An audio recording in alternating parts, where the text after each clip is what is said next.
of flowers. But at first, I just wanted to start by saying thank you so much for doing this.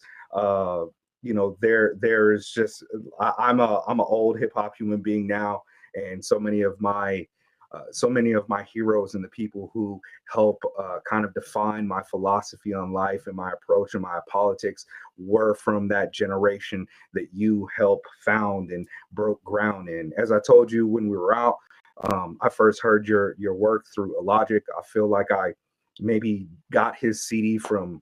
Do you remember Hip Hop Infinity back in the day? Absolutely, Hip absolutely. Hop Yeah, yeah, yeah, Infinity yeah. was at JC Graves, We I think was the name of the cat. yeah, yeah, we used to sell a lot of records off that site. Man, I mean, I bought records off of that. That used to be one of the main Yeah, places like that, Sandbox Automatic, yeah, occasionally hiphopsite.com.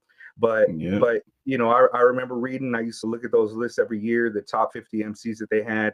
And when I got the Logic album, I was like, dang, like this fool is hella tight. The beats are tight. Everybody on here is people that I had encountered and heard, Lioness, Dose One. I was a huge fan of them. And you were on that. And when I was talking to you at the show, I was like, I think the first time I really got into your lyrics was the soul position shit. But then I started thinking, I was like, nah, man, I had heard you before that. I had heard you rocking before that.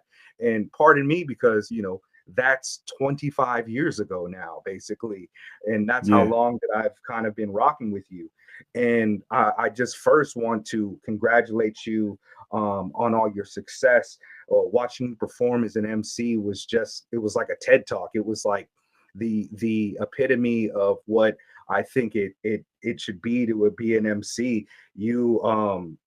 The ability for you to uh, create an entire career based off of just being like a b-boy sapien, like a hip-hop human being, is something that I don't think is championed enough.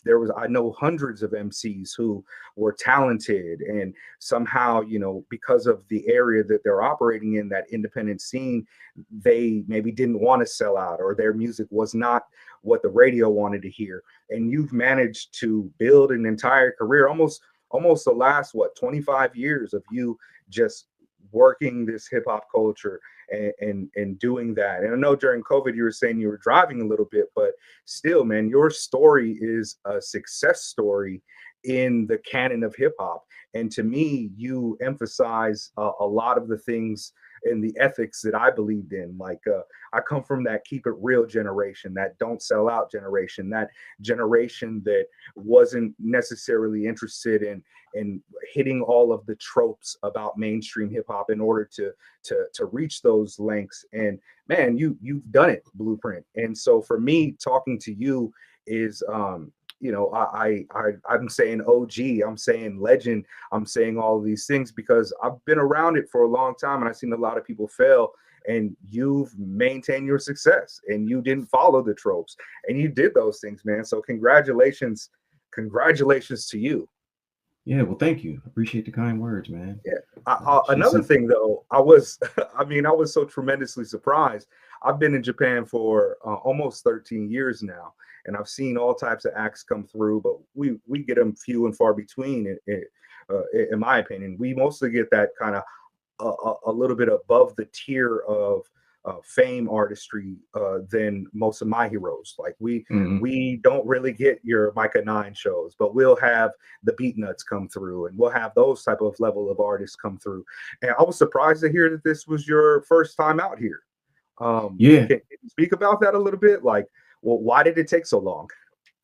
Uh, I, one of the reasons it took so long is, I mean, obviously, like, we've had so much success in the United States. I think that's one thing to where, like, typically where you have success at, you just tend to stick there. You stick to what you're good at. So, United States has always been our strong point, and with rhyme sayers, touring is always like right there in the forefront.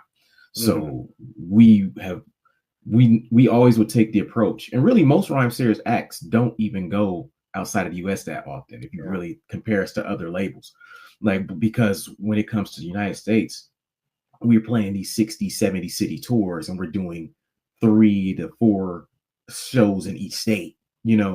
Very small markets. We're doing a lot of small markets, and I think our focus on that has kind of I ain't gonna say left us underdeveloped, but it took our eye off of Europe, Asia, South America. We do Canada is probably the second place we tour the most, but for whatever reason, we never really put emphasis on that.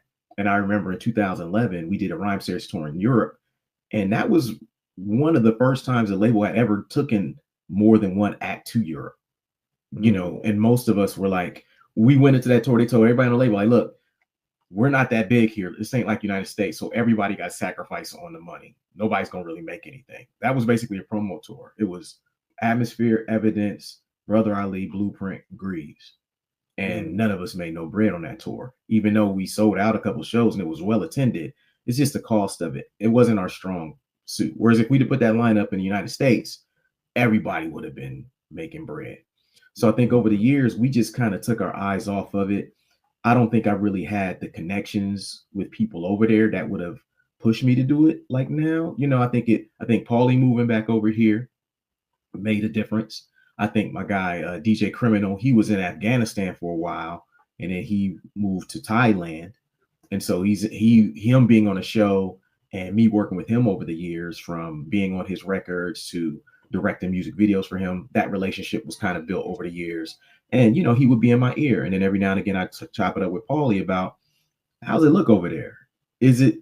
And then you know, so that was part of it. But then eventually I had to kind of change my attitude to be like, just because when you play in the United States, you're like, nah, I ain't going to LA if they're not gonna take care of my flight. Or I'm not gonna, when it's like you can't approach Asia like that, especially if you've never been there. Like, so I looked at it like I'm gonna have to sacrifice and get my flight. I can't wait for somebody to buy my flights and fly me out here and put me on this big ass festival for me to come over here. I need to be willing to put in the work. And the thing too that I know I suffer from it sometimes is like, what artists tend to do is when you're doing well, you don't take chances. You do the same thing. Like, this is working, I'm not going to change it. And lately I felt like it should be the opposite. When you're doing well, that's when you should take more chances. So this worked out because I did a successful release in the spring, the EP, and then I did about 20 shows off that, and everything was rolling. And I came back in it. Ever since I got back in it, everything has been going really well. Towards like, hey, I'm not doing anything this fall, you know. So I focused. I said I want to do some support, and so I played some shows with Previous Industries, Open Mike Eagles group. Did Absolutely. A few gigs with them. You know, things that in the past I might not have prioritized. I'm like, nah, this year I'm gonna do it. I'm gonna approach my career like a new artist. And so I'm gonna go do support. I'm gonna go to Asia and put in some work.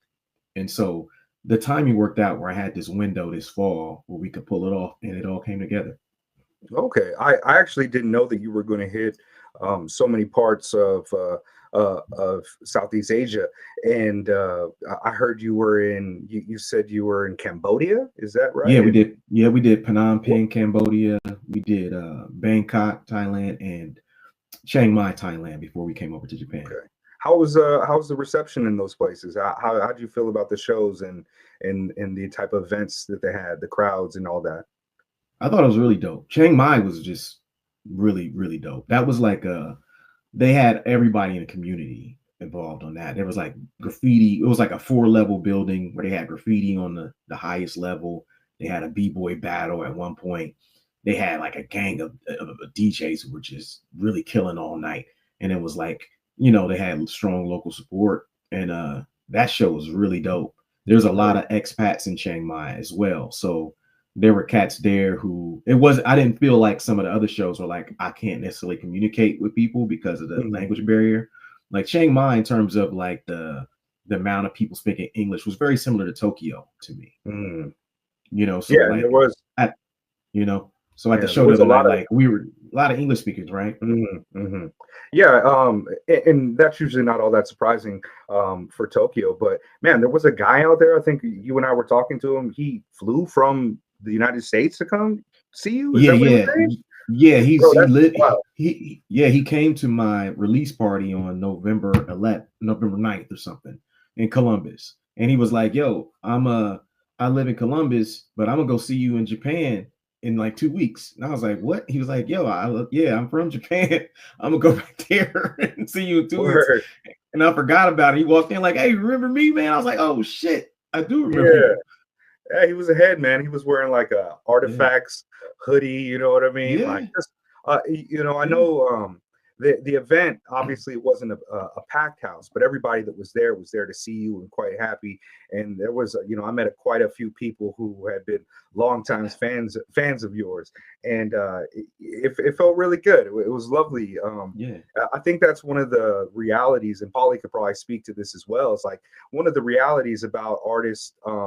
In our kind of ecosystem coming out here, I think for a lot of them it functions best if they think of it as kind of like a like networking or a vacation. We get the homies that are like, yeah, I want to come out there. I'm like, hey man, the thing about Tokyo is that usually you're going to do like a Thursday show, a Friday show, a Saturday, and a Sunday show, and then you have to kind of maybe like not have any shows after that. But yeah, it's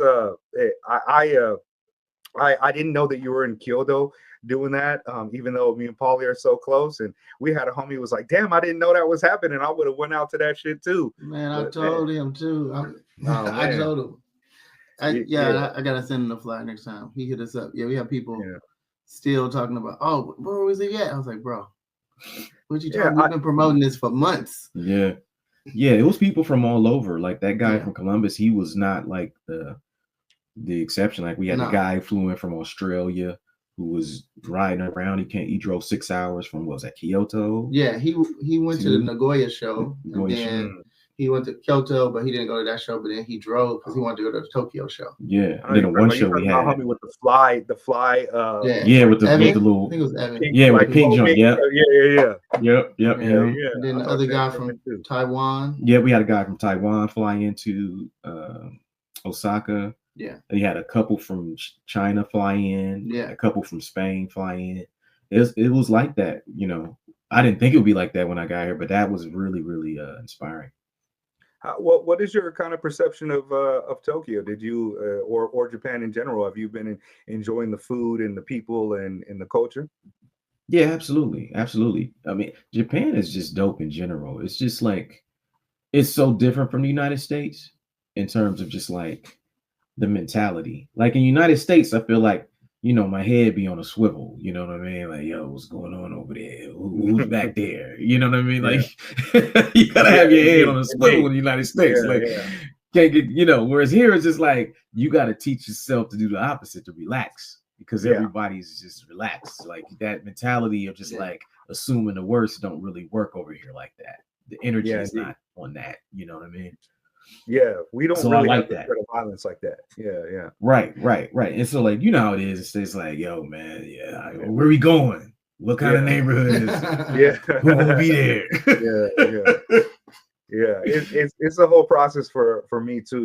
Like where I grew up, it was just, like you don't give the head nod to every black person you see or every person that catch eye contact with you. Out here, that's like a thing. And it took me a while to adjust to that. I don't sleep on the train. I keep my wallet in my front pocket. And those are all just remnants of a long time ago that I'm happy that I don't have to experience.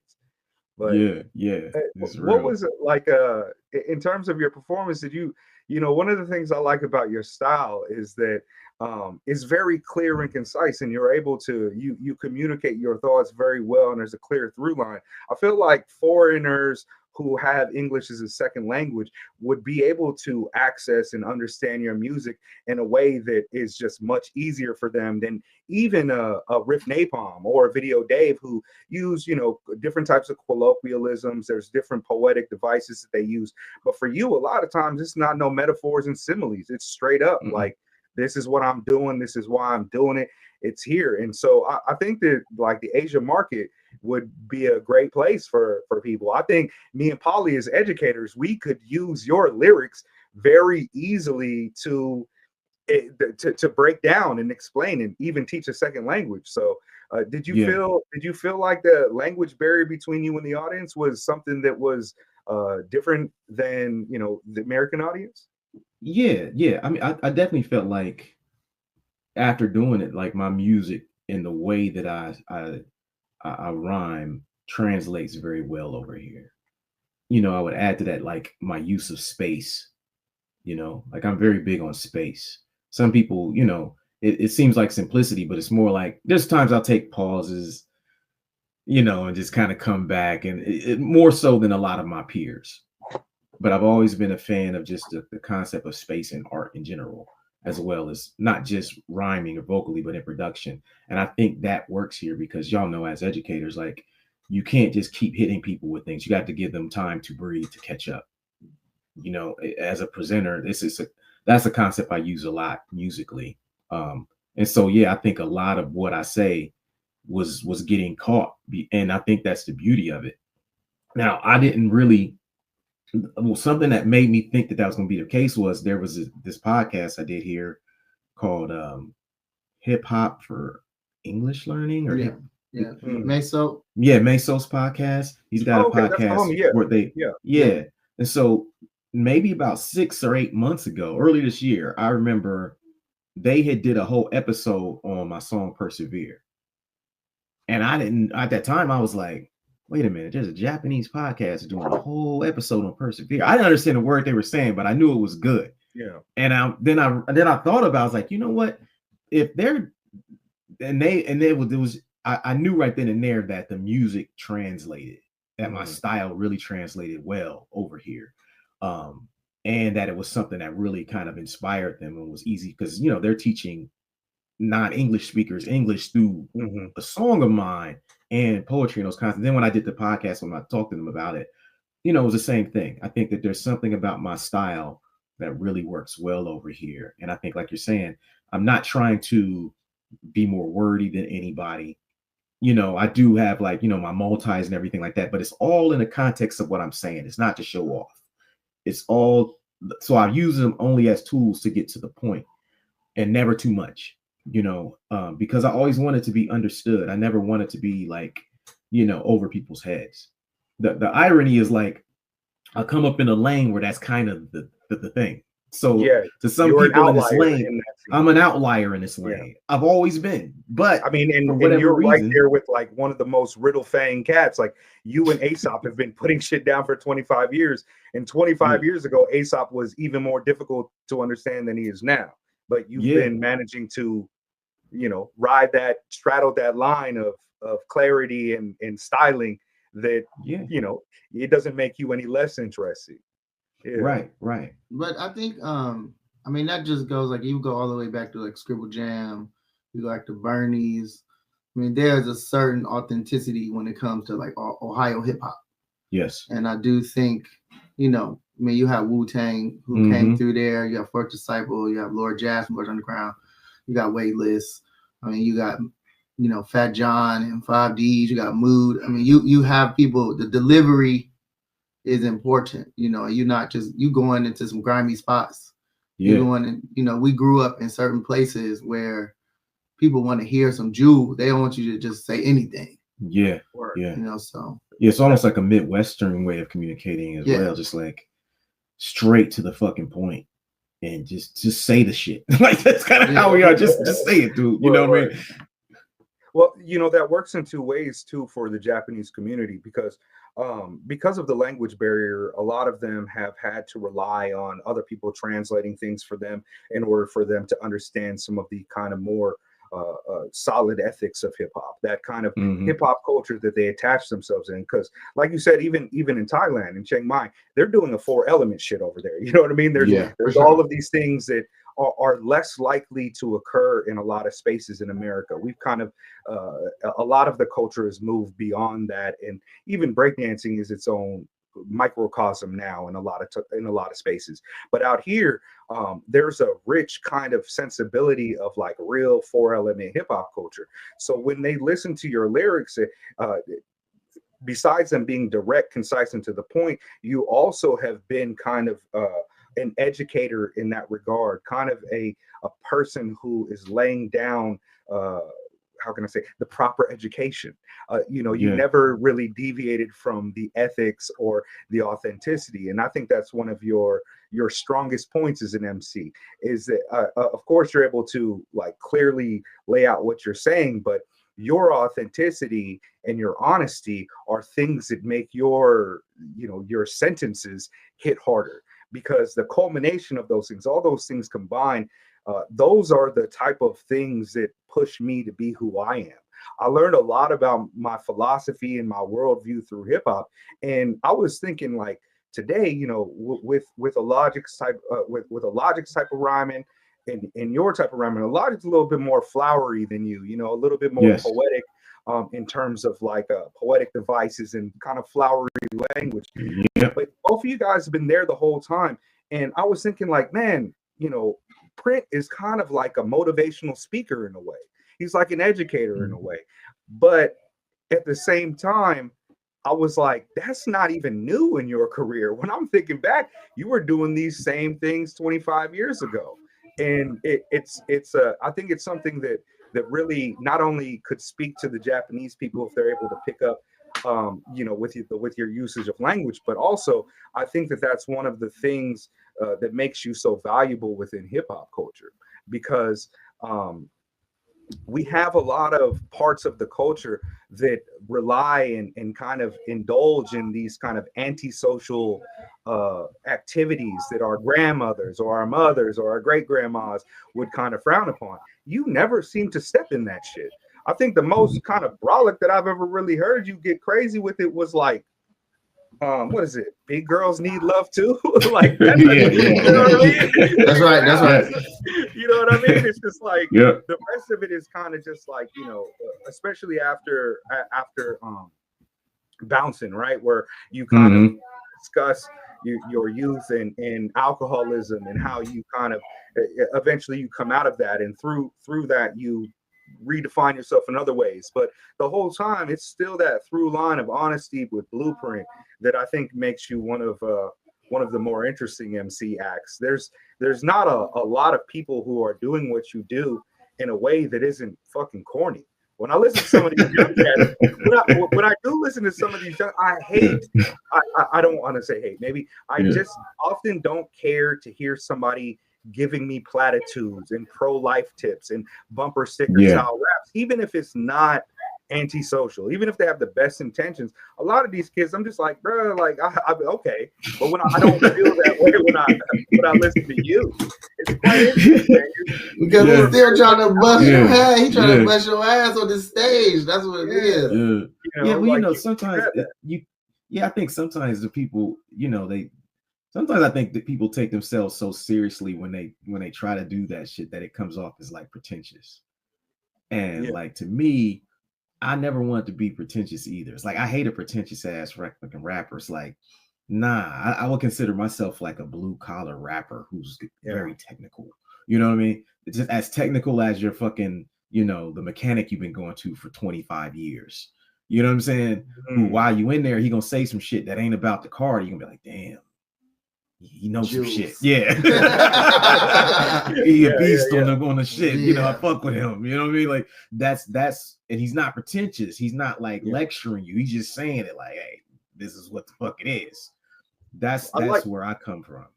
I like that. I like that description. Blue collar is very apt to me. It's very street level. It's very community orientated. It's very much wisdom that you'd want to hear and not some book of platitudes. So yeah, you've always been pretty goddamn dope at that. I was thinking about like that approach of MCs and the people who imparted wisdom to me in a lot of those type of ways. And I was like, it's you in a lot of, it's like early Grouch used to be on that, despite his name. He's dropping jewels all the time. He's dropping jewels on how to live and how to be a proper man, or how to approach situations and stand on your square and have integrity. I think of even the more mystical cats like Radio Inactive. Radio Inactive is telling you how to be happy, how to be doing your life. And I also think about Murs imparting wisdom on how to kind of navigate this treacherous industry. And you're right there with that. And I have to admit that it bothers me a bit that your star is not as bright to some of my peers. Not to say that they don't like your music or anything like that, but it's just that when I discuss it, you can kind of recognize when some artists, you'll tell a person, oh yeah, I listen to them. But oh, okay, they're cool. They listen to Aesop Rock. That's whatever. It doesn't tell me anything about them other than they like Aesop Rock. But you're one of those artists, you and like I Self Divine with. If I tell somebody that I rock with them, usually if that person's like, oh yeah, hell yeah, there's like a stronger connection there. It's like, oh, okay, Yeah. this person's gonna be good people and shit, man. Like I am called Grand Mega Flowers because I like to give flowers to my people and also homage to Grandmaster Flowers, the DJ. But man, I've learned so much from you in the past. One of the things that I mentioned to you during our conversations at the show was that you are one of the only people that I've ever heard really discuss the Telecommunications Act, the 1996 Telecommunications Act. And it's a thing that part of my politics is very hard materialism. I'm a Marxist, and I've tried to highlight how this very real material thing has affected us on a social level. And you being one of the only people that that has ever, I've never heard anybody else say that except for like you and Dart Adam. Exactly. When did you kind of come into that news? Did you know that back then? Because I felt like I had the ethics about that and I was seeing it emerge, but I didn't necessarily know the material conditions had changed that in that very real way. Yeah, I don't think I knew it back then, the impact of it when it happened. I think it was one of those things where maybe 5 or 6 years prior to that, I'd just been reading, studying. And one of the eternal questions that you kind of come to is like, why is radio so bad now when it was so great when I was growing up? Why is radio something that people turn to now when they want to hear the same thing? But when I was growing up, it was something you listened to when you wanted to hear something different, something new. How did we get there? Why does it suck? And why don't I want to listen to it anymore? And I used to love it. And when you start going down that rabbit hole, you start to research. You start to find out, oh, this changed, that changed. And you start saying, wait a minute, certain laws allow these companies to buy up all these fucking stations. Yeah. And when they bought up all these stations, so then they killed all the regional programming, which killed all the local programming. Then your local radio hosts and your things that were specific to your city, gone. One act passed, allowed all of these things to come through and destroy culture locally and regionally in music. You no longer had like those big regional artists that bubbled up from their city, then their state, then that region. You didn't really have that. It all started in a big office in LA or New York, and they decided what was hot, or they already knew what was hot, and they're like, hey, we're gonna make everybody else like that. And so it kind of killed the regional artist. It killed who started that way. It killed like the local star, killed the local personality. It killed just like very specific things, and it killed like having a unique set of songs that defined your city, like I grew up on. And now no one listens to the radio to hear new music anymore. You tune it on when you want to hear the same thing. Exactly. It's a really kind of strange and nefarious type of thing when you think about it. It created so much homogeneity between cultures. It took away the kind of localness of things and the regionality of things. And it wasn't just the music industry that was affected. It was a part of the greater kind of neoliberalization of of everything, of commodity and purchasing things since Reagan. Nowadays you hear people slang, and slang is not necessarily regional anymore. People are completely colonized by their timelines and things. And when I go back and I think about that era, I just happened to be like in high school when that happened. So I remember Bone Thugs went from being on the on BET, Bone Thugs was talking about the first of the month, and then like a year later, everything was about everybody having money. Everything was a little bit different. Everything was a little bit stranger. BET, pre-Telecommunications Act, it was different than the BET that came after that. Absolutely. It was in that kind of era that you blossom out of. I think a lot of that was response to those type of lanes shutting down. A lot of cats, on the inside of Fun Crusher Plus, it's like independent as fuck. We don't need the industry anymore. And the MP3s and everything allowed you guys to carve your own niche. But at the same time, like other things come and capture and enclose. And now we're in a space where it seems as though, even though we don't have the radio anymore, people have a shorter or a different barrier of entrance to creating and putting out music. Do you feel very positive about the kind of independent music scene now? Are you following a lot of these younger artists these days? I mean, I think that there's certain things that are easy. What I'm a big fan of is I'm a big fan of how far technology has come, how easy it is to go directly to fans now.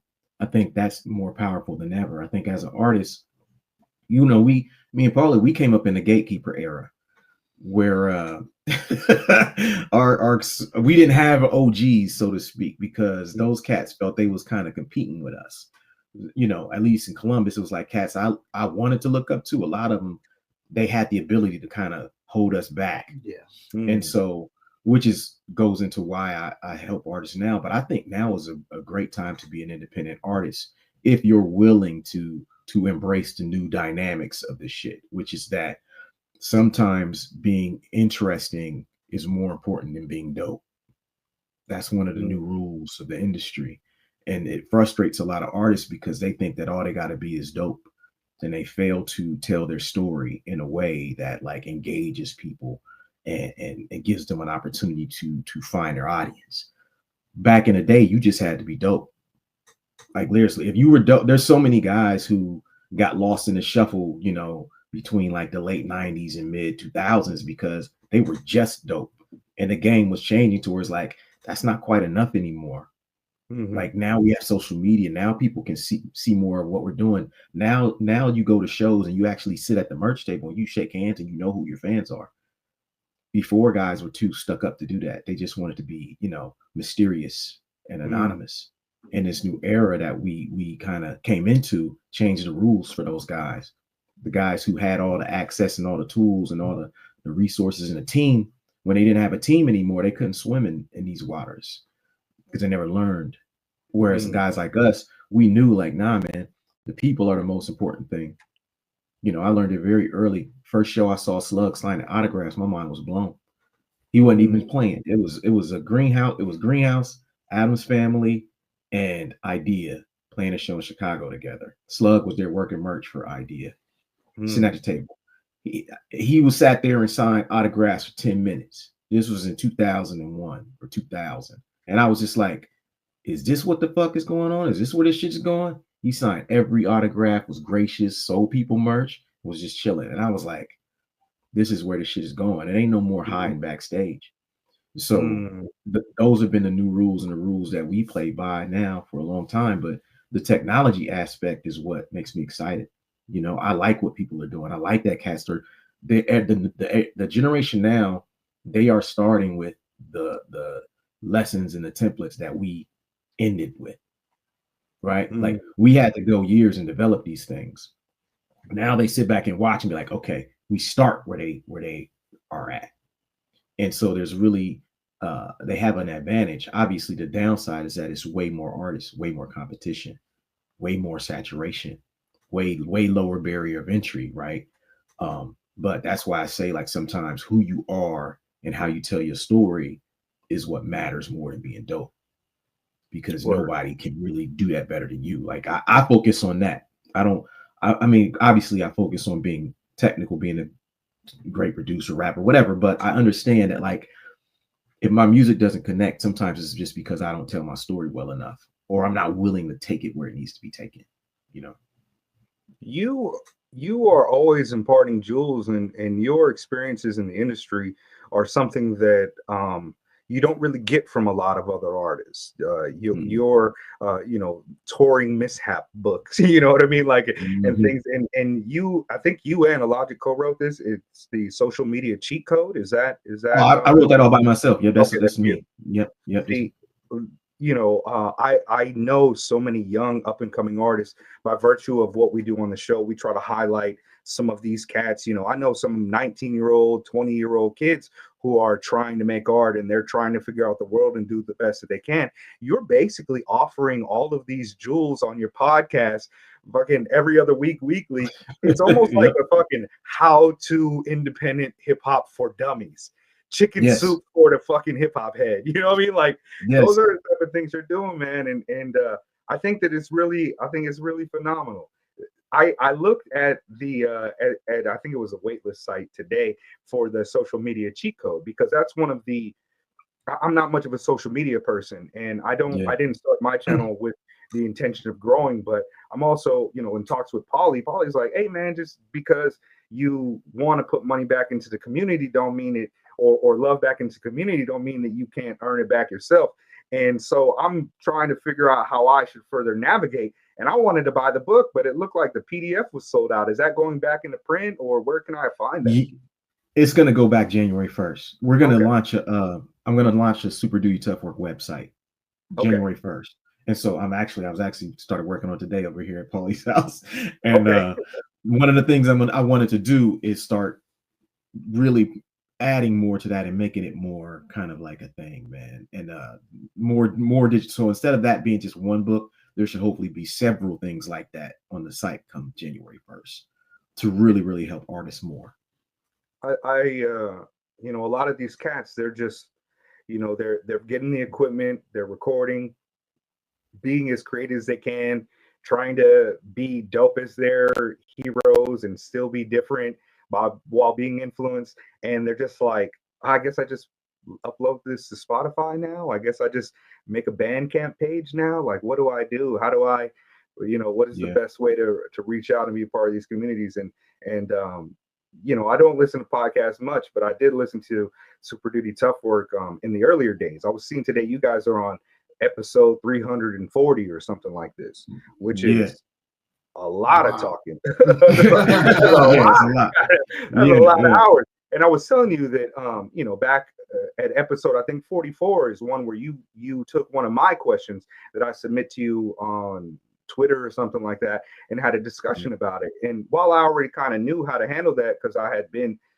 talking to artists, I would just thought like, oh, this is something good for a person in any, even not even just in the kind of artist space, but we have so many other aspects. We have the photographers, we have the videographers, we have the podcasters, how to reach out and communicate with artists, how to be professional. Back in the day, we was struggling how to be like men, like if our dads wasn't around and shit now. And now we struggling trying to be, artists and entrepreneurs, and we don't have a lot of heroes, doing that. We have a lot of cats leading by example, but they don't necessarily break it down like you. We just lost Ka, and Ka was also an outlier in this industry. He was one of those cats that you were even mentioned earlier.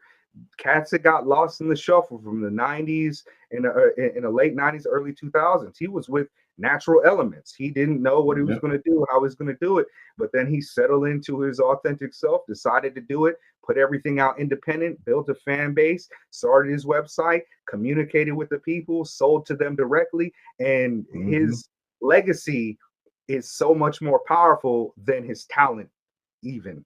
And his talent was, special, upper atmosphere, outer space, a special artist. And you're one of the cats doing that. And that's why I want more people being like, hell yeah, fucking Blueprint, bro. Yeah.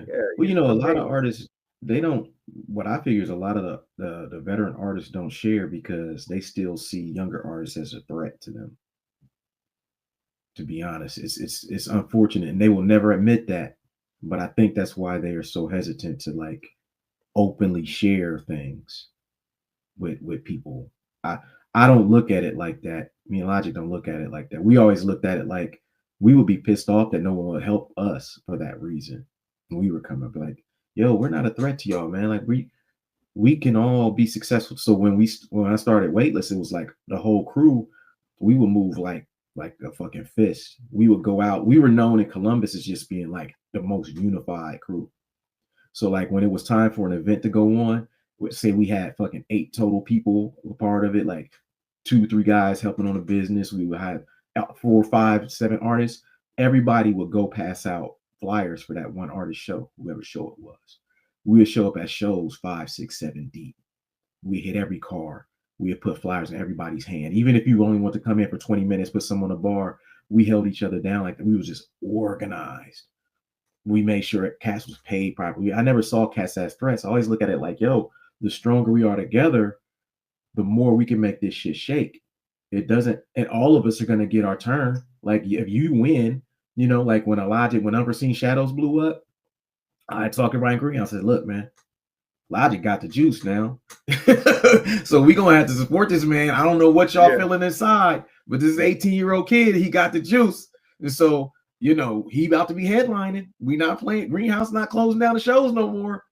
I'm gonna be holding him down. And everybody's like, all right, cool. So that's you gotta let him be the method man for a little bit. You know what I mean? You have to be like that. Somebody has to be like that in every crew. I was always like that. And because I ran a label and I was always trying to do that for artists, naturally, when I'm not doing that, it naturally flows into the podcast shit where I want to help people. But I think it's because people see veteran artists see younger artists as threats. And I think they really shouldn't. Really younger artists are really what you need. Like, who's gonna write your legacy if not the people after you? You know, so you didn't really have like a North Star kind of OG show you the ropes at all. You didn't have somebody that was doing it and told you how to figure it out like that. Not in Columbus. The only people that I kind of, when I started really learning about shit, it was because, so I met Sadiq from Rhyme Sayers probably it was after I met Slug and I met him way after that, right? When we first went to, so me and him kind of immediately became tight because he was to Rhyme Sayers what I was to Waitlist.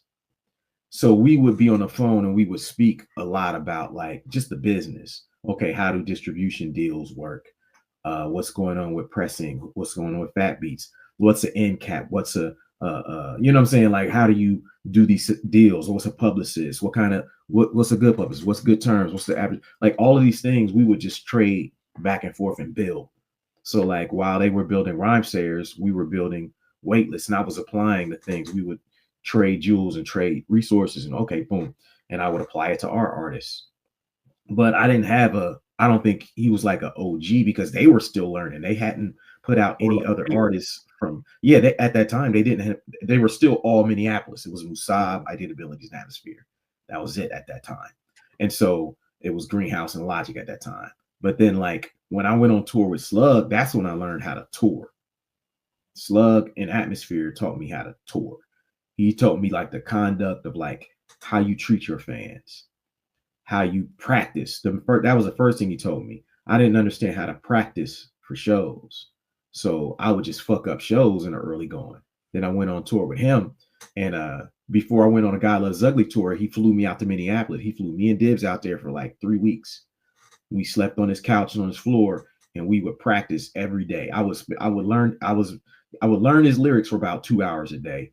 And then we would get together and practice for about 4 hours. And then after we practiced, we would go to their record store, Fifth Element, while it was open.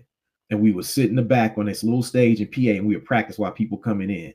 And if we fucked up, it would be in front of people just to add more pressure. And so that taught me how to take it seriously. And I would watch how he arranged his sets. And that whole thing I started applying my own thing to it.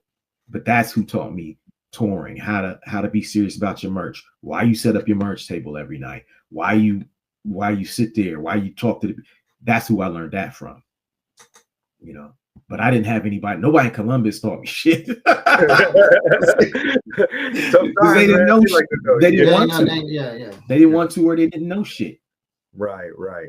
Oh man, you know, I was watching your show, and this is the first time that I've seen you perform, despite being a fan for so long.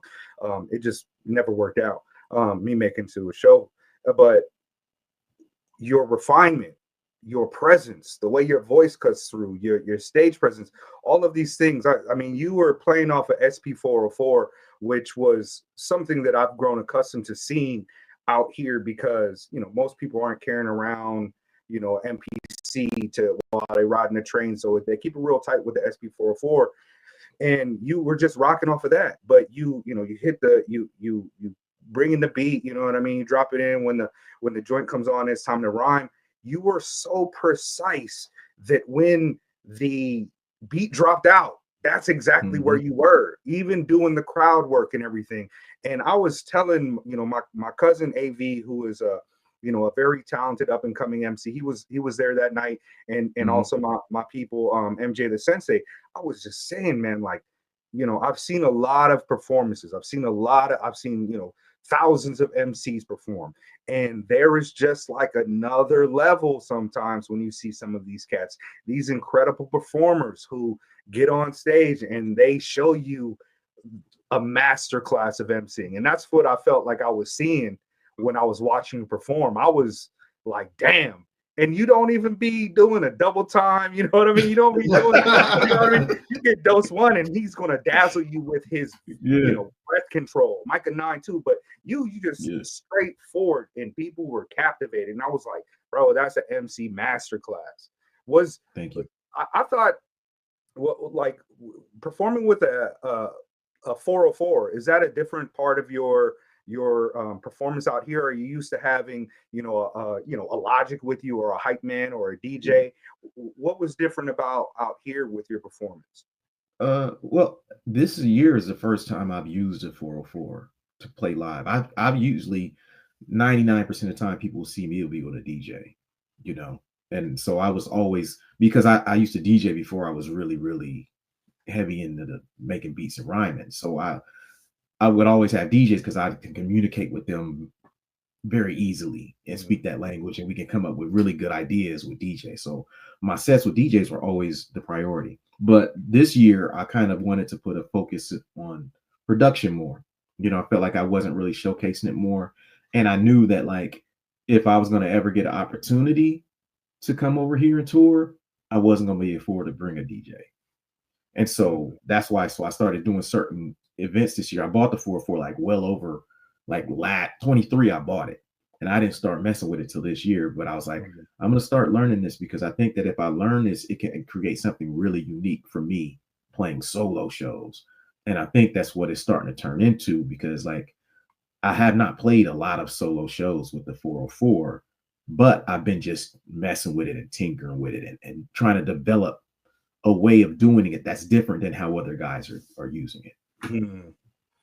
You have always, it's strange to me, because the first thing when I think about you is MC, but the first things that I was subjected to from you were beats, and your own production has been what carried so many of my favorite joints, like the Greenhouse Effect shit. I was listening to We Create today, and I was like, oh my God, this beat is so crazy. And it's like, all right, Blueprint, and you've always been a producer. What do you feel as though that's just the pure identity? I'm a beat maker and I'm a producer, or do you feel more MC or more producer at times? In the early part of my career, I felt more producer, and I think I felt more producer when it was like, okay, we're doing Weightless, and we got the Logic records and Greenhouse records, and we got these other artists we're trying to develop. I felt more like I had my producer hat more on then, maybe because I knew I needed to sacrifice for the artist to be in the front, which is what production really is. The great producers, they know that their job is to make the artist look great and sound great. It's not to be all in the forefront of everything. So I think my production hat was more on then, but I think my MC part kind of started to change as like we started recording Soul Position shit, and the response to it was like immediate. And I think it was simply because I had produced so many albums before we got to Soul Position that by the time I wrote Soul Position shit, it was the 8 Million Stories was the first body of solo songs I ever wrote. I never had no demos, nothing. So like when I wrote the first Soul Position song we ever recorded was Final Frontier. Then it was Just Think, and then it was Share This With You. Those were the first 3 songs we ever did. And those 3 songs are the ones that people heard and was like, wait a minute, this is the guy who was producing fucking Logic? Right. Yeah. How did he? It was a big leap, but it was something that I think I had been preparing for just through my work in the background as a producer, I knew how to put together a record. I knew how to come up with good concepts, how to arrange a song. By the time I got to my solo career, I felt like I had paid dues as a producer, which helped me be a better writer. So like I had periods where I focused on that, but now it's kind of like I've had to reevaluate like just my process, not which is more important in terms of my identity, but what is most important towards my process and my productivity. And I know that everything starts with beats now for me. Like I made this diagram, like my whiteboard about a year and a half ago. I was in my basement and I was like, what happens when I get stuck and what is missing from my flow? And I just started writing on this whiteboard. I just wrote beats, circled it, and I just wrote all these activities that flow off of it when I'm making beats. And I was like, yo, if I'm making beats, I'm writing rhymes. I'm writing rhymes, I'm making songs, making albums, doing shows, making money, then I'm happy, making happy, then I ain't got to drive a truck. You know what I'm saying? No doubt. You know what I mean? Because in my mind, it was like, yo, I'm an MC. When I rhyme, it was like, nah, there ain't no MCing if you ain't got no beats. So beats are very much the center of my creative universe. They're the sun. Even though I don't consider myself like, oh, you a producer first, or it's like, no, in terms of me being the best artist, I have to do beats first. And you just released, Chamber Music 2, the follow-up. What was the first Chamber Music? That was like early 2000. Exactly. Okay. 20 years ago, 2004. Okay. Yep. Damn. And I was listening to Chamber Music 2 today and also before the show. And your production has always been very good, but it feels like you're stepping into kind of a new level of musicality with your work. What type of equipment are you using to produce? I use Ableton Live. Ableton Live. That's the main tool. There's certain things that I've learned over the years. Like one skill I've learned in the last 2 to 3 years is like how to like hear something and recreate it. So like if I hear a song playing, I know that I can hum the chords. You give me 15 minutes, I can probably sit down and figure out the main chords of it. That's something I couldn't do before. And so I spent a couple years where I was just learning. All I would do is just imitate things, do interpolations, try to learn like, and what it taught me was just like musicality, the importance of chords and why I like things. I would just loop things because I like that. Let me sample it. Now I think I would be like, okay, why do I like that though? What is it about that shit that's making me want to sample it? And that's what led me to the style that's on Chamber Music 2, which is like very musical shit. It was all inspired by certain things I would hear and be like, oh, nah, that's that feeling. That's what I want. The sample is just the culmination of it. But if I can identify why that thing is dope, then I can recreate a version of it for myself. One of the things about Chamber Music 2, there were a lot of times in the album where I couldn't tell if it was sample or live, instrumentation. Are you playing your own instruments or is it just like there's no samples on that record, so I'll take that as a compliment. Okay. That Axelrod's Ghost, I was like, I don't know that one. Like, what is that one? You know what I mean? Exactly. That's what I want. That's what I want people to feel. I want people to. I want it to feel familiar, but like, wait a minute, that sounds. What's going on here? That's the goal. So, like, with production and your own production being such like a creative foundation for you, at least like to kickstart your creativity, it's unlikely for you to collaborate with another artist, a producer, like you did with A$AP Rock. Do you have any intention of? Oh no, that'll happen again. That'll happen at some point. Like, I actually like when you rhyme and you produce. Sometimes it makes the records take too long. Whereas anytime I get to just rhyme, which was the beauty of Soul, it's just like I literally would just show up and rap, go home, come back, and that song is magically done and mixed and then sequenced. And like, hey, this is fire. Thanks, RJ. Want to do another one? All right, cool. Give me another beat. I write it, drop my vocals, I disappear and live life. he's back there working hard. He shows up. Hey, what do you think? Sounds great. Let's do it again. Why you sweating so much? Right. Yeah. You know, he's he's stressed out. I'm over there just happy because all I got to do is rap. Yeah. And it's funny because like Logic has produced his last few albums. Mhm. And he and I started working together a couple months ago on a new record. And like he said the same thing to me that I said to RJ, which is, man, I'm glad I ain't got to produce now. And I get to just focus on rapping again. Like, yeah, that's the best thing, man. Well, wait a second. Let me go back, because you and Logic, y'all's like Ray and Ghost to me. Y'all super twins. Y'all are just eternally connected, like a Gemini. Like every time I think about a Logic, I'll be like, oh yeah, Blueprint and a Logic, Blueprint and a Logic. That's just how it was introduced to me. And y'all have managed to maintain a strong friendship over these last 25 years. But I was thinking, like, they don't have like a duo album. They don't have like a joint where it was like, yo, let's come up with a new rap name and then put out an album together. Y'all don't have that, right? Well, we got the Greenhouse joints we put out, just Yes. Greenhouse by itself, so we did like the Electric Purgatory EPs. We did 2 of those in like 2010. They came out right before Avengers of Counterculture, and we didn't really get to tour a lot for them then. So we did those like 2010. Yeah, they sound like some crazy. It's got a unique sound. Like it sounds like Electric Purgatory, but it's part 1 and part 2. We did those, and then but we haven't revisited since then, what I mean, and we need to, but it's one of those things where sometimes you just like, yo, that's my man. Let's just like live life, and when it's time, it's time. You know what I mean? And so with me and him, it's just like I know that he's been on his production journey, right. And I know how it is, and I know it's very important for him to prove to himself and everybody that he's capable of producing a record of his own. And then when you know that that's what somebody's trying to do, you kind of got to get out of their way. And so like, I was like, I'm gonna get out of his way until he feels like he scratches that itch. And then when he's ready, I'll be ready. Okay. That's power. Excuse me. Another thing about chamber music too is we kind of had the Return of Orphanage. Yeah. Orphanage.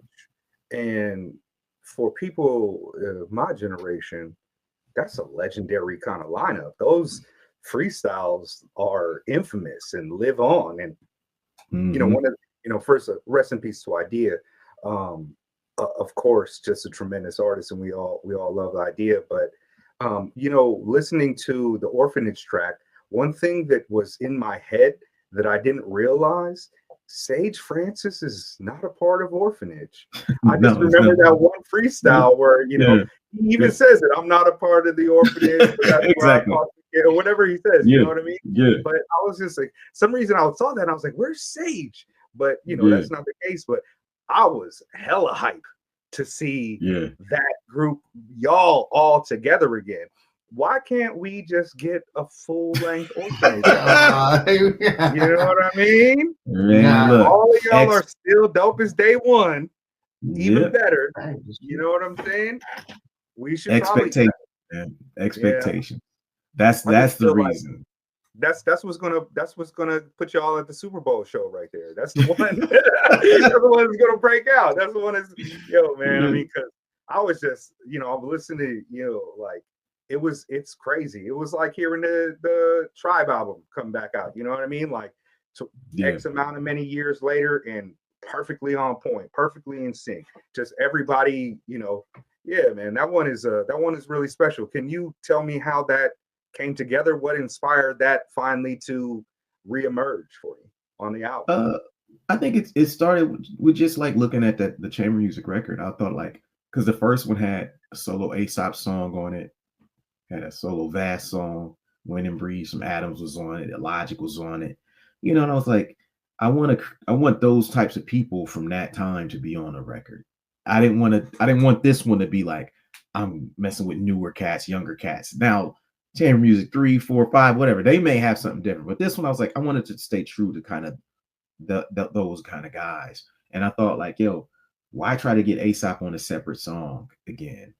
And why Kid a Logic? Like, yo, why don't we just do a song? And I remember I text everybody and I was just like, yo, y'all trying to do a new Orphanage track on this chamber music record? And everybody's like, hell yeah, let's do it. it was just a text I sent out. Everybody was like, yeah, let's do it. I said, all right, I'm gonna send the beat over. They sent the beat over, and then we just kind of started going back and forth about like, okay, how do we want to rhyme on this shit? Do we just want to do one verse and then the next verse? He was like, nope, we gotta arrange this like we in the room together. And Slug had this crazy eye. His pattern was like, I don't even think we could have pulled it off. He's like, okay, you're gonna rhyme 2, then you rhyme 4, then he'll rhyme 3, and I'll come back with 1, then 1, then. And he was like, dude, I don't think that's gonna take us years to write this shit. And I was like, if y'all was together in the same, for a weekend, y'all could pull that off. But we would have done it. Yeah. But we had to simplify it a little bit. And the thing is, like, even simplified is still more than what people are doing now. People aren't really going back to back like we're doing even on that song. And so we would pair up, and then whoever knew that we were rhyming together, we would kind of get together and talk about where we were going with it and how we wanted to end and how they should start and where we could go with it. So it started like that, and we just recorded it. And I think it was timing more than anything, because the reason we couldn't do it before is just the expectations were so heavy that, like, when you already have a lot going on, that if you start putting that out there, the energy out there, people are not gonna let you sleep or rest if it doesn't meet their expectations. 4 was pressure, but now it's just fun because the time is kind of passed, and now it's like, we can just get together and have fun.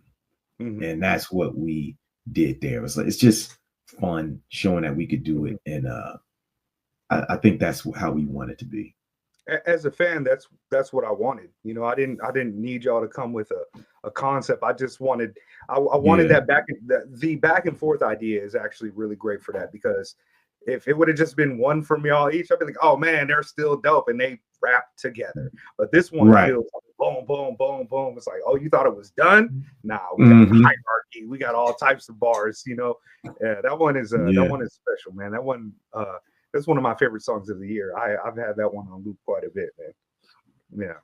But I see we're pushing an hour here, and I want to thank you for your time, but I also want to kind of bombard you with a couple more kind of like rapid fire. The first set are questions where you could kind of deliberate in your head and think about them a bit, and then I've got a few that are just like rapid fire, one word, one or two sentences about them. Should we go ahead and get off on that? All right. Yeah, I'm ready. So earlier we were talking about artists in the communities that in the late 90s and the early 2000s it kind of floundered and just never really broke out. Was there any MC in particular a part of your your ecosystem, or that you were listening to that loved but never really had the career you expected? Can you think of an artist that didn't live up to their kind of talent, perhaps, in your opinion? Yeah, I mean, I could name fucking a dozen of them, but I'm trying to think of like the guys that I really like that never really did. There was a guy from Chicago named Lord 360. Oh yeah, that motherfucker was incredible. He had this demo, man, that was like, me and Logic used to sit around and study this shit. Like, this man, it never came out in the form that we had. It came out like 5-7 years later, sounded completely different, and he sounded different. I'm trying to remember where I remember hearing Lord 360. Wasn't he on like a push button objects or something with Lift or something like that? It was. Yeah, I think so. He was around. He had an almost similar sound to kind of Lift, but he was more like Saul Williams-y. You know what I mean? But he was cold-blooded, man. He was cold. I'd say from Ohio. I'd say my dude CJ Cynic from Cincinnati. I'm not familiar. He was the only guest appearance on the 1988 record. CJ's style was so fucking crazy. Like, I was supposed to do a whole record with him. He was supposed to be the first. He was supposed to go on the 88 tour with me, and then he was supposed to be the first guy we put out after the 1988 album. And then me and him fell out. He cussed me out one day over something just goofy, and then it just snowballed. He was a live wire like that, and now we cool now, but it was like, bro, you just can't cuss me out like that. You just can't do that, man, in front of everybody. Like, it wasn't that deep, you know what I mean? But everybody heard it. It was like, oh, come on, man. Tough time, man. Like, it's just like, you could have been the one. Yeah. If I send you a couple songs, it sounds like, man, it's crazy. It was just it's really crazy. Stylistically, he has so much style. He's one of the guys who I think would have been next. Trying to think out of perfect fit for the community. Like people would have rocked with it, no doubt. Yeah. How about do you have a favorite fan interaction? A fan interaction that you just seared itself into your head? I don't know if I have a specific one. I have like a type of like the fan things that stand in my head the most are like the acts of kindness that are like you don't expect them and you don't ask for them, but people just do for you as you're traveling around. That's the shit that stands out to me most. Like I remember going to Austin once, and this girl I knew, she was basically like, "Yo, me and my boyfriend are gonna get a hotel. Our house is yours while you're here. Here's the key. Here's such and such." It was like a mile from where we was playing at. Literally telling them, "Hey, let us know if you need anything. We'll be right down the street." Yeah, wonderful. This has happened. This has happened many times. Just people opening up their homes and being like, "Nah, you good. We'll take care of that for you," or just certain shit like that where you just don't expect it. You didn't ask for it.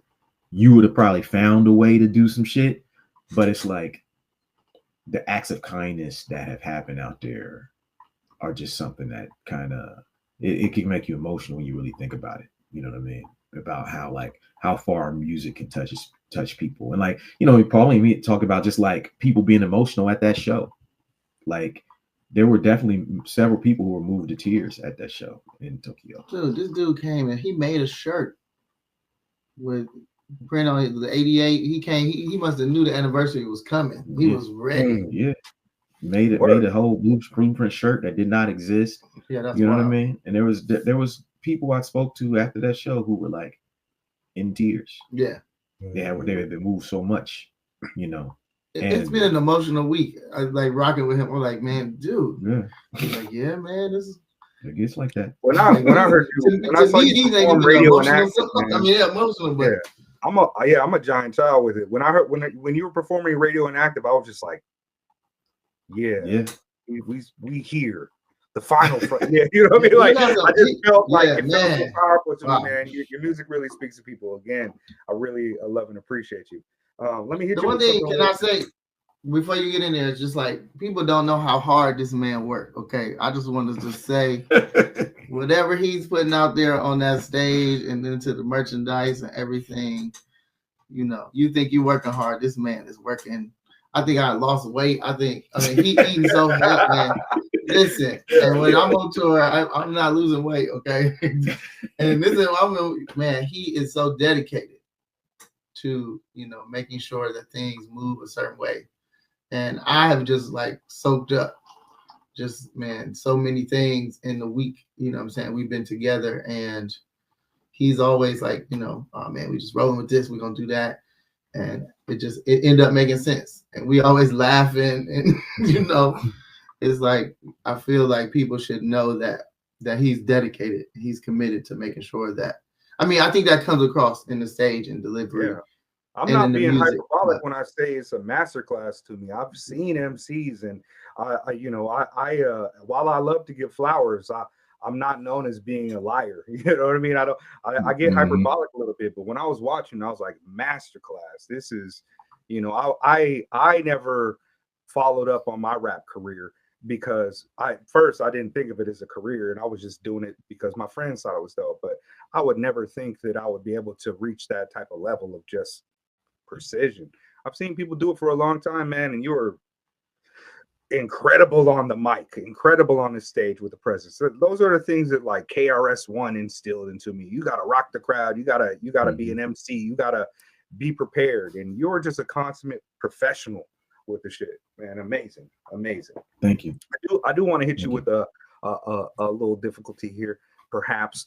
What are your rank your top 3 favorite Aesop Rock albums? You know, number one gonna have to be Daylight because your boy is on that motherfucker. No doubt, no doubt. Hey, little bias, but come on now. I mean, what are we saying? You know, What's number two? Skeleton.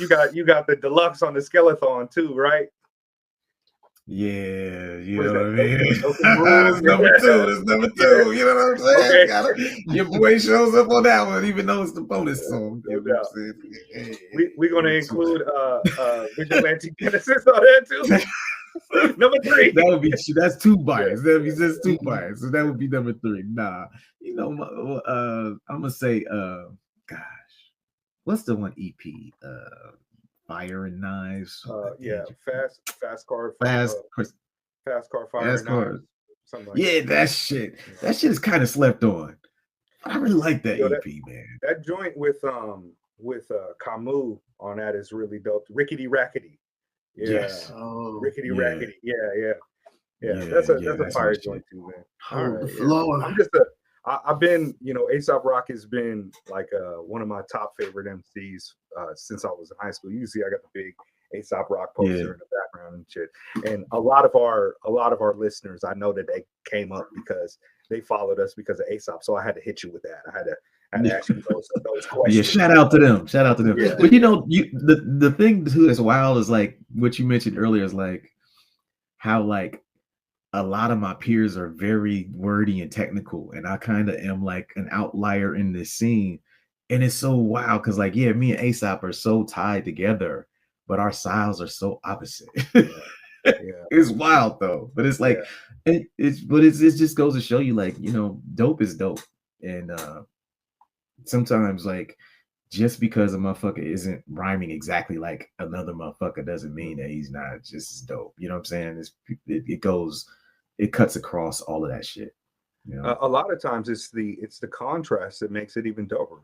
It's the two styles colliding that makes it doper, especially when you guys are meeting on like an energy level. It's just like, that fucking rule shit is hard. I'm just like, hell yeah. I always like hearing you and the Logic with A$AP. I love hearing A$AP with any of the old guard. When I hear him with I don't know, Breezy Brewing, I'm like, oh my God, this is the best thing that's happening to us. When I hear him with Slug, I'm like, all right, here we go again.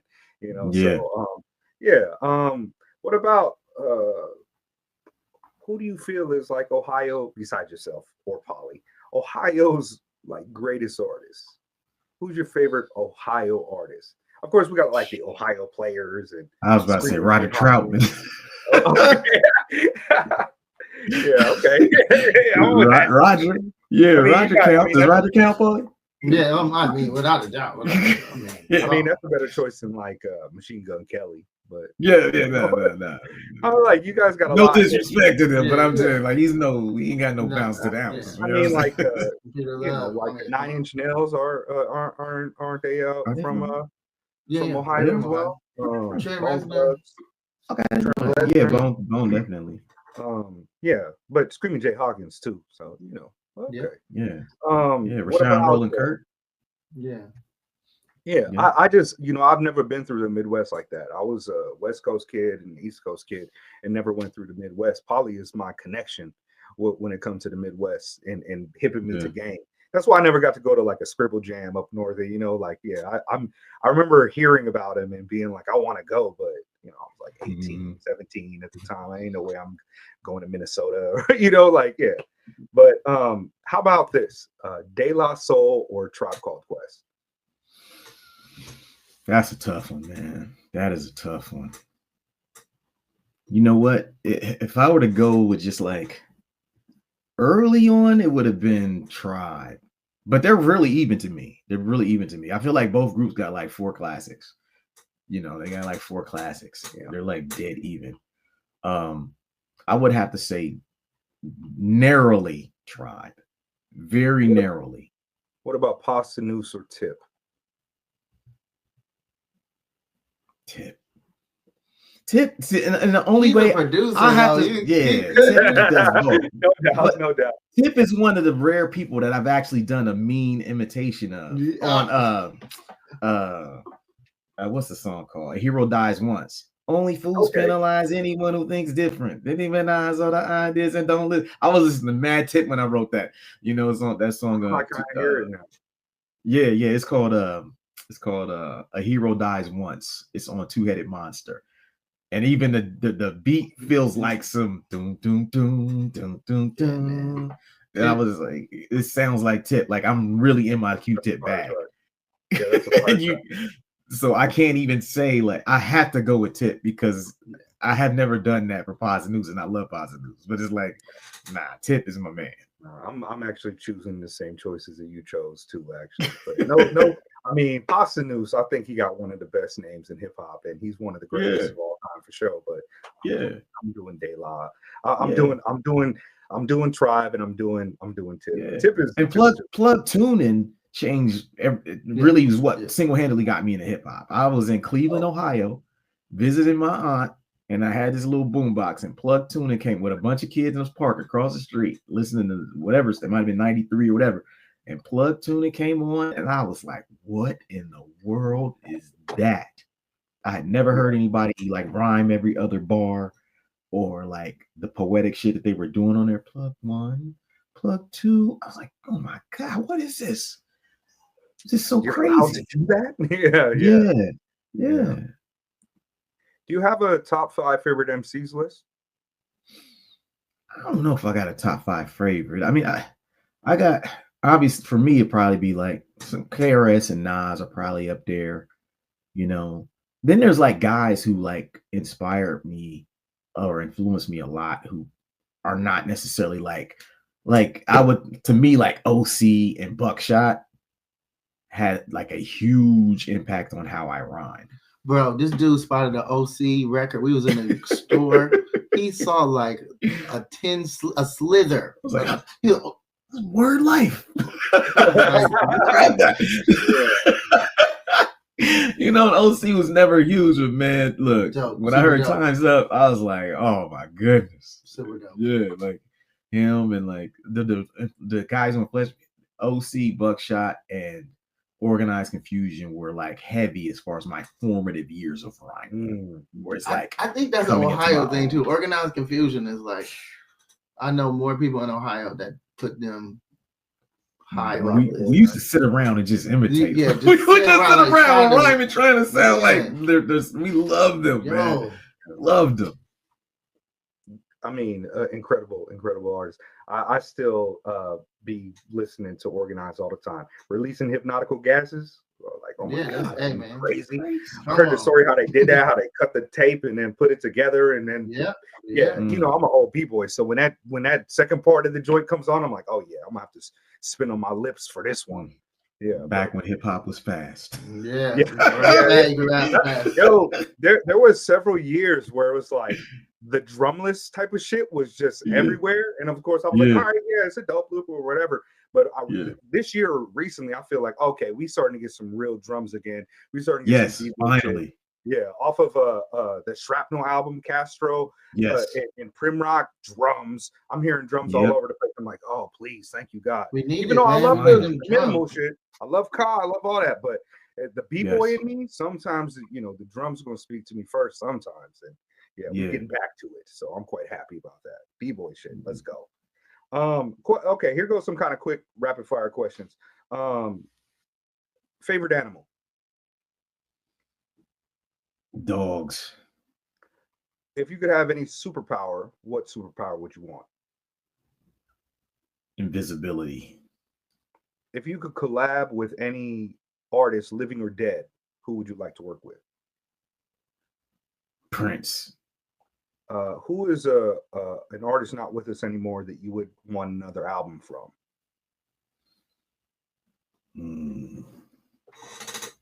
Another album. Jimi Hendrix.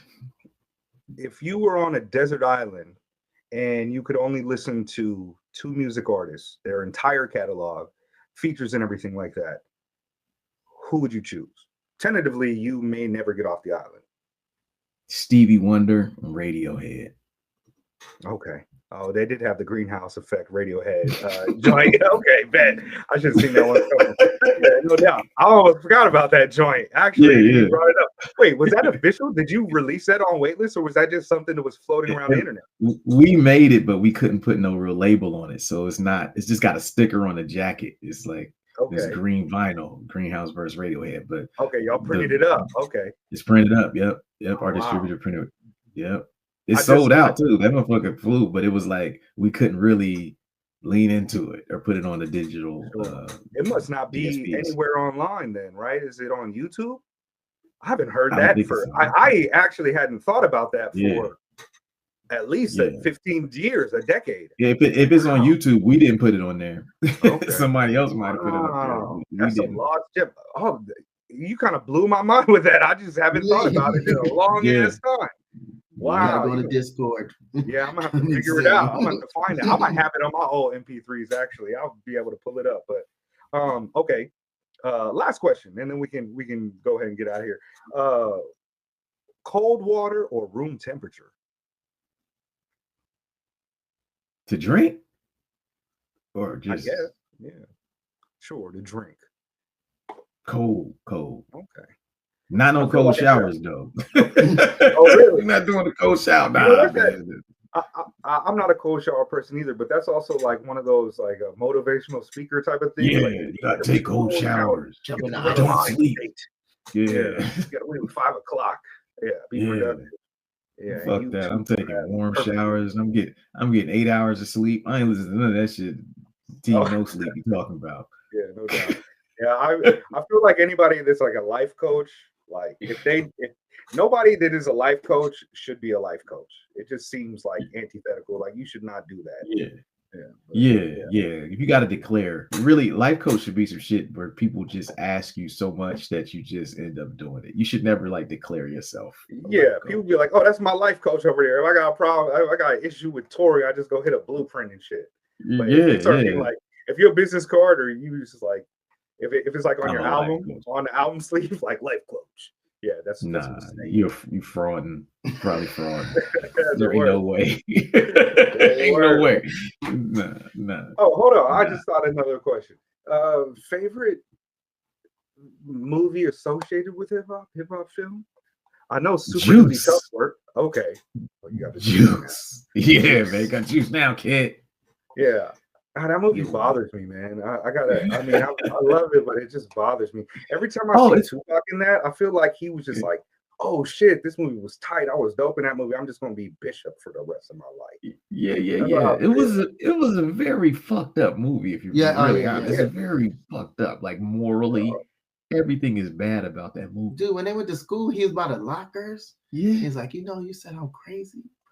Yo, think about like he in school. He shot the man, then he shot his homie. He shot his other homie for telling him that. To the funeral, to the wake. Yeah, hugged the mama. Dude. Pretended that he ain't know what was going on. Yo, he was a shitbag. He was such a shitbag. But you gotta be a shitbag to get attention in these in Hollywood. You can't just they're not giving you no light for like being a good, honest character, the good dad. You don't never get no award. Oh, right. Yeah, man. What about you, Paulie? What's your favorite hood film, Paulie? See, I'm a West Coast cat. I'm a Menace Society cat. But it's gotta be Menace. Menace is a hood classic. I mean, the soundtrack was really good too. I thought those soundtracks really good. Yeah, I mean, Menace. But I don't know, man. I'm partial to breaking, bro. I'm partial to breaking. Oh, word, you Shabadoo, Boogaloo. Yeah, hey man, them dudes was. I mean, even though that movie was just, they was what is the Built to Scratch? That movie was dope too. Okay, that was like. Have y'all seen Rapping with Mario Van Peebles? What? No, I never heard of it. Sounds crazy. Mario Van Peebles got a film called Rapping, and it came out like a year after Breaking, and it's special. It's just so special. It's Mario Van Peebles and rapping, 80s style raps. I mean, this is pre 88. This is pre, you know what I mean? Like real styler. No, wait. You know what? Yeah. Take it back. I just watched the Saphir versus Casual documentary. That is ill. I didn't know there was a documentary. Yeah, I didn't either. But there's like rest in peace to Saphir. I know I've seen people make like YouTube videos about it, and rest in peace to Saphir. But yeah, it's like 49 minutes or something like that. You know, I've always loved Saphir. You know, since my go-to trivia when I was a kid was like, hey, you know, Menace Society, that's Saphir right there. That's Cousin Harold is Saphir. Exactly. It was like my one hip hop trivia for the squares back in the day. But you know, I grew up loving Saphir for Light Sleeper, that, you know, a Boxcar Sessions album. I thought it was really incredible. But being a Hyro head, I felt compelled to, every time that he was brought up, I have to say, Saphir came with rims.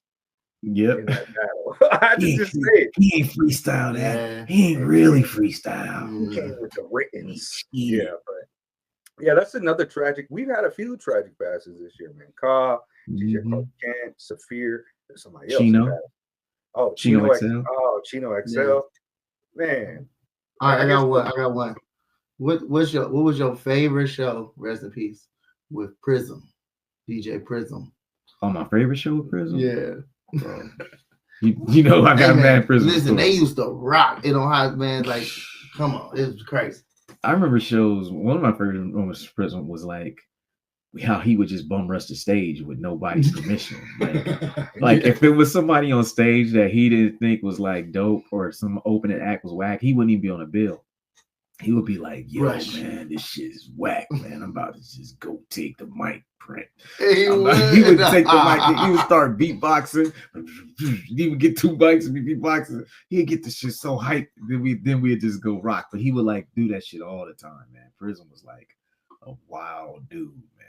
That's the era right there. That's the era. You get rushed. The stage is getting rushed. Yeah, he would rush the stage. He would just take over, and no one would get him out of it because he would be better than what was going on. So they just let him cook. Hey, I mean, yeah, it's all God's plan. Yeah, that's hilarious. I mean, you were mentioning rocking with like Dibs. I used to hear crazy stories about Dibs back in the day. Like Dibs was probably all true. Didn't Dibs knock out J-Rue the Damager? Didn't Dibs knock out J-Rue? No. I ain't never heard no shit like that. No, not no J-Rue Damager. But like, if there's a story in What a Night about like the night we played on that tour, God Loves Ugly in Cincinnati. It was like 30 fights broke out, man, and Dibs dudes was working security at the spot. Bunch of fucking straight edge dudes, bald head dudes, man. They was throwing motherfuckers out there left and right. People was getting their teeth knocked out, man. That was one of the craziest fucking nights, violent nights I ever seen. It was so wild. Like fights started breaking out, and Dibs was like, he was looking at me because I was like, damn, I need to go with my people's out there. I need to get out there and make sure everything cool. He was like, don't go out there. Don't go out there. Stay right here. Everything's under control. Dude, in Cleveland, I seen some straight. My dude Rashid, he's straight edge. I seen them whoop some Nazis. Like, oh yeah, straight edge gangs on Ohio. You don't mess around with straight edge gangs. Yo, crazy. That was like straight edge gangs in Ohio is like some Ohio shit. At this place on the grog shop, they put that on the news. They recorded it, the video camera. Man, they whooped them Nazis. Boy, I was like, we would be in Top Cats every week at the Weekly, and Dibs, his guys, he would be like, he's cool, and he would be telling his guys, it's just like, if anybody fuck with us, get them. They're gonna have some problems. Prince with me, Prince, him, Fest, Logic. Man. These are my guys. Ohio's wild, man. It's wild, man. They would throw motherfuckers out like right, left, just airplane style, pick them up, just throw them out the fucking door onto the streets. Like I had dudes who got kicked out, thrown out because they was on some goofy shit. Like my guy Walter Rocktie, he got thrown out by the lady who owned the club. She threw him out on his fucking face. Like she ain't him, threw him down some steps. Like, Cincinnati was crazy. If you made it out of that scene, that's why we be dope when we make it national because we gotta go through so much shit in Ohio. Yep, gotta go through it all. The punk rockers, the rappers, the gangsters. Yeah, that's just like one Paulie done told scene. me a couple stories. Yeah, I That's just great. don't know that part of the culture like that. And to be honest, Bro. when I was in the West Coast, like we didn't really have a lot of beefs at the hip hop events. You go to B-Boy No, Summit, it's it's all love. love. Yeah, It's you go to Freestyle Really? Session, it's yeah, all yeah, love. yeah. Like the Yeah, underground hip we, hop show, the only problem is if you got people in there that wasn't even hip hop heads like that. But yeah, it was that's all yeah. love. We got in straight up fights in the street with other crews. Real hip Yeah. hop. Yeah. This over fucking rap, over Over some, yeah. over rap. Just like, oh, you see him out. It's like, all right, man, on site. It's on site. We start squabbling. Underground hip hop was different. It was different back It was a then. different story. Yeah, even mainstream hip hop is a little bit softer now. You know, you got Drake. He lost a Yeah. beef. Now he's suing. Yeah, it's crazy. Yeah, time. that's weak. Yes. It's crazy. Time. Never I don't forgive know. action. You can't do that. Yeah, I mean, even if it's true, you know what I mean. Even if they was fudging the Keep it numbers or loose, whatever, man. you got to just keep that to yourself. You already caught the Yeah. hard L. Just let it be. Yeah, it's like it's one of those things. It's like, man, like sometimes just say nothing. Like if he just disappeared for a while Yeah. and just dropped the fire ass song, people might start, you know what I mean, move forward. Yeah.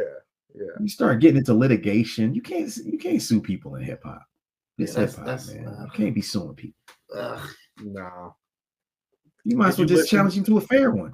Yeah, he offered the friendly fade at the beginning. You should have just fought him. Yeah, should just fought him. That's really. You said he was a midget. You was talking last day. You should just fought him. Does he know he'd have got lumped up? I mean, yeah. You know, I don't know how tall Drake is, but I know Kendrick pretty short. But you know, Yeah, Kendrick short, but you know them short dudes be having them chips on their shoulders, man. And even he would have lost the fade, people would have respected the L. That's what Right. you don't understand. People respect the L. If you lose, you lose. You take it and keep it moving. All this other extra goofiness, that's great. Yeah, I'm gonna sue you, but I ain't gonna fight you. I'm gonna sue you. What kind of Get my lawyer. It's uncouth, bro. It's like that's not a way to conduct yourself in a civilized society. You can't do that. You cannot. You cannot sue. That's just unbelievable. Yeah. Nah. I don't know. Did y'all listen to the new Kendrick? You not a Kendrick guy? Yeah, only once. We only once in the car. I listened to it once too. Sounds very West Coast. Yeah. So for me, yeah, it's super. He got a lot of Bay Area joints on it. Yeah. I like I was a big champion of Kendrick for, his message, his approach, his ability and stuff, especially in his earlier career. I think To Pimp a Butterfly is great. Damn is a good album. But since Mr. Morale and this one, they didn't really hit it with me all that much. I'm too busy listening to like Elucid shit. Like that's where I'm at right now. The new Kendrick. Yeah, I mean that's the beauty though. You got a lot of choice, So for the people who don't, but I mean, I would say that there's a lot of more underground aesthetic. Even going regional. Saying like we sticking to this sound. Well, one of the things I can appreciate that. One of the things that kind of bother me, and maybe this is like a wider thing that happens a lot in hip hop, is there's a lot of people who are like sampling stuff from the 80s and 90s that were not like deep cuts. They're like very common songs, and they kind of reconstitute them for their vibes on a track. And it's just like, okay, that's dope. But for me, maybe it's just because it's so embedded in like my cultural memory, those songs just don't ever work out for me too much. It feels like the same shit Marvel does, where they just try to keep getting you with the nostalgia. They play the 80s song with the action thing, and they got another character come in from another dimension. Like that kind of nostalgia baiting, just it feels like nostalgia baiting to me more than it feels like a dope dig cut or homage to anything. I just didn't. There was a few moments on the album where I was like, y'all could have kept that simple. You could. Yeah, I mean, I as a producer, I thought like if I was gonna sample something from that era, I'd have sampled some different joints. I thought that there's stuff in that era that's way harder than some of the stuff he sampled. I mean, like, the stuff in like Euphoria and all this other stuff. I mean, they did a better job on the sample. Like they got the one joint. And speaking of like hood movies, you remember The Wood, right? In The Wood, where they was in Inglewood, that song, the Luther Vandross song. Like that's on a Kendrick joint, right? And I'm just like, man, it reminded me of not only growing up in that era and listening to Luther, but it reminded me of The Wood. And now I'm listening to this, and it too much. There's like feel like too much. I just didn't like it, and I love Luther. I'm just like, yo, something else, man. Like I love Luther, but y'all just doing something I don't know. I'm being. I don't know if I ever want anybody to sample Luther. Yeah. That's yeah. Make it unrecognizable, maybe. Yeah. Or just blatantly do it and make it musical and beautiful. Yeah. You got to go one way or the other. It was enough for it to not like for it to only be recognizable as a sample to me. Like they didn't flip it in any discernible way, and that shit might hit really well for like a 20-year-old or 25-year-old even that don't even know who Luther Vandross is. But for me, I was like, and maybe that's how my mom and my dad felt listening to like the Fugees and shit. You know what I mean? But yeah, I get it. That shit went hard for us though, man. Well, some people was mad at the Fugees. I remember being mad at the Fugees a little bit when that shit came out. I was like, this is the most formulaic shit ever. When he did the Stand Alive, I was done. I was like, okay. I was pretty young when that came out, and I was still developing my hip hop taste. But my OGs were also telling me like, it's kind of cheap. It's a little bit cheap. It's a little bit, and that's kind of how when I heard the Lauryn Hill album, I was like, oh, this sounds really dope. This is good music, but they don't feel hip hop like that to me. It feels like an R&B album to me, and that's my relationship with Miseducation. It just didn't feel hip hop to me. Yeah, but I don't think it was really a hip hop record. No, outside of her being like, her ad libs. She was doing hip hop ad libs on R&B songs. Yeah. Hey yo, Shout out to Lauren. Shout out to Lauren. They got people still waiting for her to open up. She got people on a hook for real, because if I ain't no way that I'm buying a Lauryn Hill ticket knowing her track record with the fans. I'm just like, I'm not there for that. It's already got to go through Ticketmaster. Got to pay $120 to see Lauryn Hill. She show up late. She don't do nothing. I'm good. That's how you know you wrote. That's how you know you wrote a classic album, though. Oh yeah, people put up with that shit. People put up with that level of shit. You know you got one. She got one album and then a Fugees EP and a Fugees full length, and people still say she's the number one female MC. People will say that. I'm like, have you heard Jean Grey? I don't know. I don't know. No, they haven't. No, that's what I was like. No, we haven't. I mean, Missy Elliott. Nobody. Goddamn. Like who? No, we haven't heard her. No, X-Men. Yeah, I saw X-Men: The Last Stand. The white girl. Yeah. No, I'm sorry. Right. Yeah. I don't know. Shout out to I'm done hating, because if I start talking about mainstream, I'm just gonna be here all day being like, I'm not impressed with your performance. Yeah, there's too much other stuff to talk about. Yeah, for sure. But Blueprint, man, I want to thank you again for your performance. Congratulate you on your successful career. You people with my man Paulie is family to me. Hopefully we get you out here again. Bring a Logic, please. I've never seen a Logic perform, and I would love to see his ass out here bombing with you. For real? Bro, well, you gotta remember, I left California when I was 16 and I went to Hawaii. I graduated from Hawaii. From Hawaii in 2001, and I'm already, that's where I got the Logic album. And then I fled and I went to Texas for a year, and then I went back to the Bay, and I was in the Bay until 2007, then back to Texas. And that was when, in the Bay, people would come through, but it wasn't. I don't remember hearing about y'all there, because I used to be busy in the shows. I was one of the moderators for the Restiform Bodies and the Soul Board, and we would always be at shows in the Bay, and I just don't remember seeing y'all come through there at that time.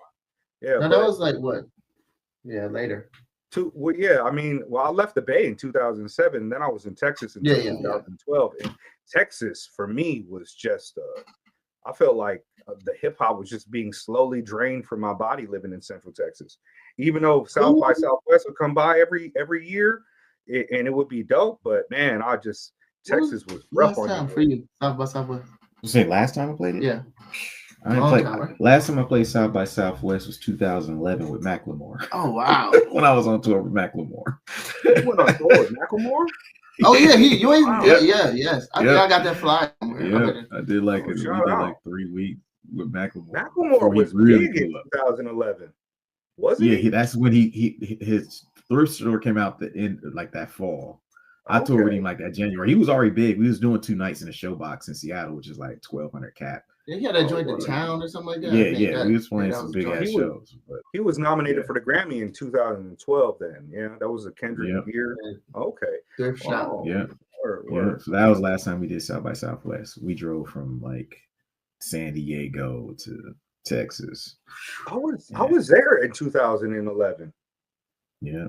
Okay. I I saw, you know who I saw in 2011? I saw C. Ray Walls wearing a fucking blonde wig, freestyling on a corner in 2011. That sounds about right. Yeah. That sounds about right. He's a wild dude. Yeah. He locked up now. Yeah. He out of here. Yeah, but for a minute, sitting down. Yeah, he got to. Somebody sit his ass down for that, but yeah. But yeah. Thank you so much, man. Paulie, I'm gonna talk to you soon. Blueprint, thank you for your time. Thank you for your energy and your artistry, man. You've got a fan for life. We'll hopefully we'll build again soon. Next year, 1988, 20th anniversary. Oh, that'd be fire. That'd be super fire. Yeah, man. For sure. But yeah, I'll let y'all get out of here, man. Thank you so much. Farewell. Peace. Peace.